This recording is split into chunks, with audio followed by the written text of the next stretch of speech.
दुनिया भर से सनातन धर्म की सारी खबरों से रहना चाहते हैं अपडेट, तो सब्सक्राइब करें द साइंटिफिक हिंदू को। हमारा सनातन धर्म भारत का राष्ट्रीय धर्म है। हम तो खोल के हिंदू का राजनीति करता हूं भाई। We are the only country in the world which never went for invasion, and if somebody consider Hinduism as a religion, we never went for conversion because we are having no concept of conversion। और पूरी दुनिया में आग लगी हुई है इसी वजह से। It is a beautiful Hindu prayer for peace, Shanti. It's a Vedic prayer derived from the Yajur Ved. ये हिंदुत्व एक विपुल विरासत है। सुप्रीम कोर्ट ने हिंदू धर्म की एक बढ़िया डेफिनेशन की है। सुप्रीम कोर्ट ने कहा है हिंदू धर्म एक कोई रिलीजन नहीं है, ये कोई पूजा पद्धति का नाम नहीं है, it's a way of life. Om Dyor Shantirantariksha Shanti।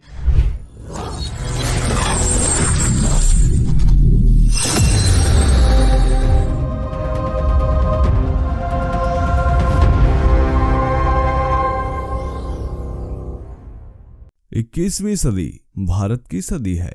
21वीं सदी हिंदुत्व की सदी है। 21वीं सदी हमारी सदी है और इसका असर अब पूरी दुनिया में दिख भी रहा है।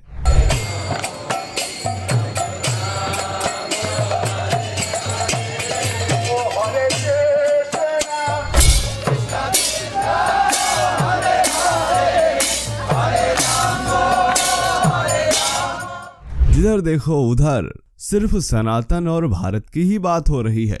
वो लोग भी अब सनातन संस्कृति और परंपराओं का पालन कर रहे हैं जो कभी हमें देखना तक नहीं चाहते थे। सनातन दिन ब दिन आगे बढ़ रहा है। अगर हम आपसे यह कहें कि यह सनातन काल का स्वर्णिम प्रारंभ है तो वह भी गलत नहीं होगा। और न सिर्फ अब भारत में सनातन का महत्व बढ़ रहा है बल्कि पूरी दुनिया में सनातन छाया हुआ है। आज के इस वीडियो में हम आपको बताएंगे कि जिस थाईलैंड ने अभी एशियन गेम्स में भगवान हनुमान की मैस्कॉट के रूप में तस्वीर जारी करी थी, फिर से उसी थाईलैंड में ऐसा क्या भव्य होने वाला है जो पूरी दुनिया में सनातन का डंका बजाएगा। और दूसरी खबर भारत से ही जुड़ी हुई है। कैसे कोर्ट का मूड बदल गया है जिसने कट्टरपंथियों को हिला दिया है, ये भी जानेंगे। तो चलिए शुरुआत करते हैं आज के वीडियो की। स्वागत है आपका द साइंटिफिक हिंदू पर और मैं हूं आपके साथ आपका दोस्त धीरेन्द्र। कमेंट में जय श्री राम अवश्य लिखें। तो चलिए आते हैं पहली खबर पर जो कि कल आई। दोस्तों, हर 4 साल में एक सम्मेलन होता है जिसे कहा जाता है विश्व हिंदू कांग्रेस सम्मेलन। इस बार यह सम्मेलन थाईलैंड की राजधानी बैंकॉक में होने जा रहा है और इस बार के विश्व हिंदू सम्मेलन में राम मंदिर को लेकर भी खास तैयारियां की गई हैं। इस विश्व हिंदू सम्मेलन में शिक्षा, शिक्षण संस्थानों, मीडिया, राजनीति, महिलाएं और युवाओं से जुड़े विषयों पर चर्चा होगी। यह सम्मेलन 3 दिनों तक चलेगा। यह बैंकॉक में इम्पैक्ट कन्वेंशन सेंटर में होगा। इसमें सांस्कृतिक जड़ों से जुड़े मनोरंजन का महत्व, हिंदू पहचान, हिंदू मंदिरों और जमीनों की मुक्ति और मानवाधिकार जैसे विषयों पर चर्चा होगी। आपको जानकर हैरानी होगी कि सम्मेलन में आरएसएस के सरसंघचालक डॉक्टर मोहन भागवत, उत्तर प्रदेश के मुख्यमंत्री योगी आदित्यनाथ और माता अमृतानंदमयी समेत दुनिया भर के वक्ता इसमें अपना विचार रखेंगे।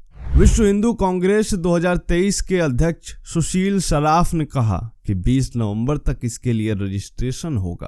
कार्यक्रम को सफल बनाने के लिए स्वयंसेवक थाईलैंड में खासा परिश्रम किए हैं और जैसे जैसे यह नजदीक आता जा रहा है इसको लेकर हमारा उत्साह दोगुना होता जा रहा है क्योंकि रजिस्ट्रेशन करवाने वालों का ग्राफ तेजी से बढ़ रहा है जो कि अच्छा संकेत है। सराफ ने कहा कि अगले साल 22 जनवरी 2024 को अयोध्या में राम मंदिर का उद्घाटन होने जा रहा है और इसके लिए हमने खास तैयारियां कर रखी है। सराफ ने कहा कि विश्व कांग्रेस शाश्वत मूल्यों की पुनः पुष्टि का प्रतीक है। मुस्कुराहट की भूमि थाईलैंड में हम हिंदू परिषद के वक्ताओं और प्रतिनिधियों के स्वागत के लिए उत्सुक हैं। वाकई थाईलैंड जैसे देश में सनातन धर्म का इतना बड़ा सम्मेलन होना अपने आप में बड़ी बात है।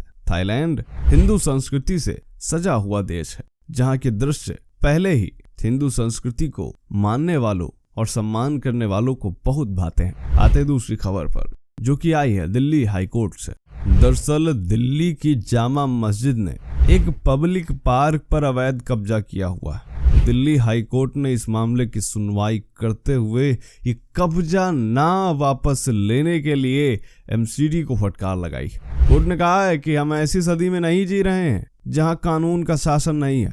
आखिर क्यों एमसीडी ने यह कब्जा वापस नहीं लिया? सुनवाई के दौरान एमसीडी ने हाईकोर्ट को बताया कि पब्लिक पार्क पर जामा मस्जिद की अथॉरिटी और शाही इमाम ने कब्जा कर रखा है। उन लोगों ने अवैध रूप से उसे अपने कब्जे में किया हुआ है और उस पर वे ताला भी लगा देते हैं। एमसीडी की ओर से पेश वकील ने हाईकोर्ट को बताया कि वजू खाने के पास बने पार्क में वह लोग एमसीडी अधिकारियों को प्रवेश नहीं करने देते और दिल्ली वक्फ बोर्ड पार्क को अपनी संपत्ति बताता है। एमसीडी की ओर से पेश वकील की बात सुनने के बाद चीफ जस्टिस मनमोहन और मिनी पुष्कर ने इस बात पर नाराजगी जाहिर की और कहा कि आखिर कैसे पब्लिक पार्क पर कब्जा किया जा सकता है? क्या एमसीडी इतनी मजबूर है कि उसे वापस भी नहीं ले पा रही? पीठ ने कहा कि सार्वजनिक पार्कों पर कैसे भी कब्जा नहीं हो सकता। आप हमें 21वीं सदी में क्या बताने की कोशिश कर रहे हैं? ये सब कैसे हो सकता है? हम हर दिन पर्यावरण की सुरक्षा के लिए कह रहे हैं, हम सांस नहीं ले पा रहे हैं और आप पार्कों पर कब्जा खो रहे हैं।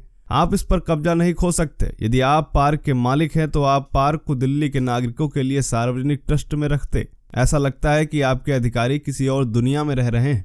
आप इस तरह सार्वजनिक पार्क का कब्जा नहीं खो सकते। हम ऐसे देश में नहीं रह रहे हैं जहां कानून का शासन नहीं है। हम 21वीं सदी में रह रहे हैं। कोर्ट ने यह भी कहा कि अगर पुलिस की जरूरत होगी तो उनकी सहायता भी प्रदान की जाएगी। इस तरह पब्लिक पार्क पर प्रशासन अपना अधिकार नहीं छोड़ सकता। आपको बता दें कि जिस पार्क पर मस्जिद के प्रशासन ने कब्जा किया हुआ है वहां एमसीडी को घुसने तक नहीं दिया जाता। उनके मुताबिक एक और पार्क है जिस पर जामा मस्जिद का प्रशासन अपना कब्जा बताता है, लेकिन वहां वह आ जा पाते हैं और पार्क की देखरेख कर पाते हैं। रिपोर्ट्स के अनुसार इस मामले में मोहम्मद अरसलान नाम के व्यक्ति द्वारा याचिका दायर की गई थी। अब देखना होगा कि आखिर क्या एमसीडी जामा मस्जिद द्वारा किए गए अवैध कब्जे को हटा सकती है या नहीं। देखना होगा कि क्या कानून सिर्फ हिंदू मंदिरों पर ही लागू होता है। सब आने वाला समय बताएगा। खैर, आपका क्या सोचना है थाईलैंड में होने जा रहे हिंदू सम्मेलन और कोर्ट द्वारा की गई इस टिप्पणी के बारे में? कमेंट जरूर करें। मिलते हैं आपसे अगले वीडियो में, तब तक के लिए जय हिंद, जय भारत, वंदे मातरम।